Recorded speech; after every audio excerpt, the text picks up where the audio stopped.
हरे राम राम राम हरे हरे, हरे कृष्ण कृष्ण कृष्ण हरे हरे। आइए श्री रामचरितमानस लंका कांड चल रहा है, आगे की ओर बढ़ते हैं। वानर भालू और राक्षसों में युद्ध चल रहा है। नवों खंडों में ऐसी आवाज भर रही है, प्रचंड रुंड धड़ जहां तहां दौड़ रहे हैं। आकाश में देवतागण यह कौतुक देख रहे हैं, उन्हें कभी खेद होता है और कभी आनंद। खून गड्ढों में भर भर कर जम गया है और उस पर धूल उड़कर पड़ रही है। वह दृश्य ऐसा है मानो अंगारों के ढेरों पर राख छा रही हो। घायल वीर कैसे शोभित हैं, जैसे फूले हुए पलाश के पेड़। लक्ष्मण और मेघनाथ दोनों योद्धा अत्यंत क्रोध करके एक दूसरे से भिड़ते हैं। एक दूसरे को कोई किसी को जीत नहीं सकता। राक्षस छल बल माया और अनीति अधर्म करता है।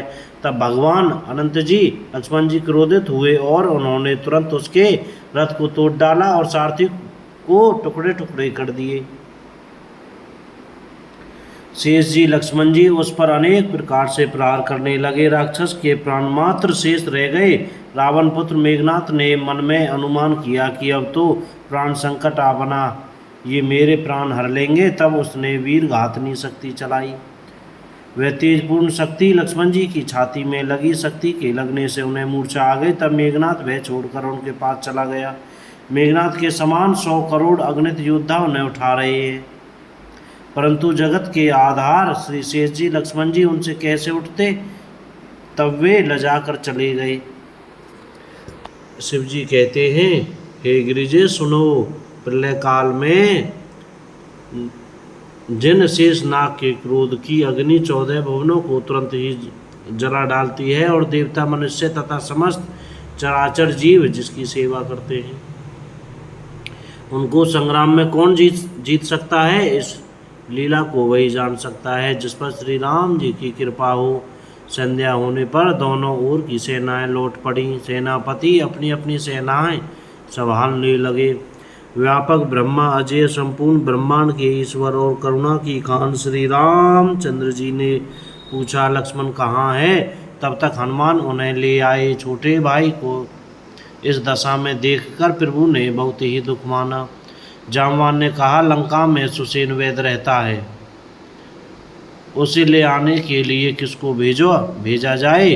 हनुमान जी छोटा रूप धरकर गए और सुसेन को उसके घर समेत तुरंत ही उठा लाए। सुसेन ने आकर श्री राम जी के चरणाबिंदों में सिर नवाया। उसने पर्वत और औषध का नाम बताया और कहा कि हे पवन पुत्र, औषधि लेने जाओ। श्री राम जी के चरण कमलों को हृदय में रखकर पवन पुत्र हनुमान जी अपना बल बखान कर, अर्थात मैं अभी लिए आता हूँ, ऐसा कहकर चले।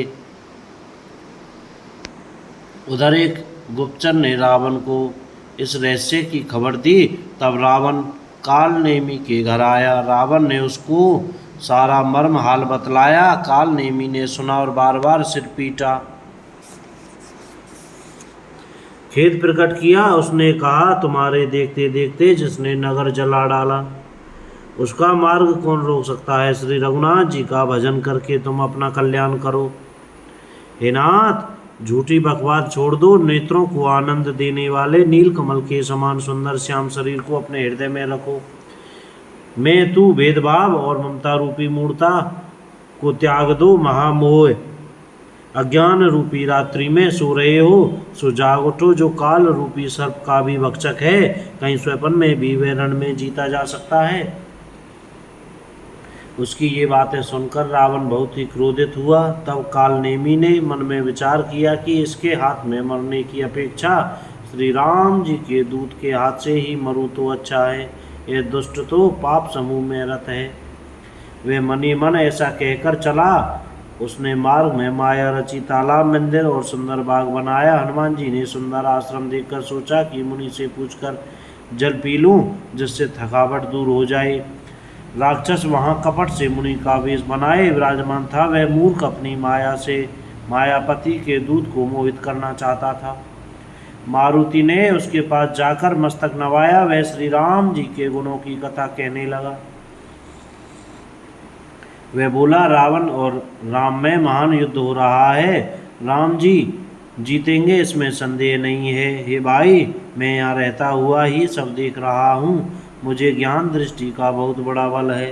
बोलो जय सिया राम। को गलती हो गई हो तो क्षमा करें, सीताराम।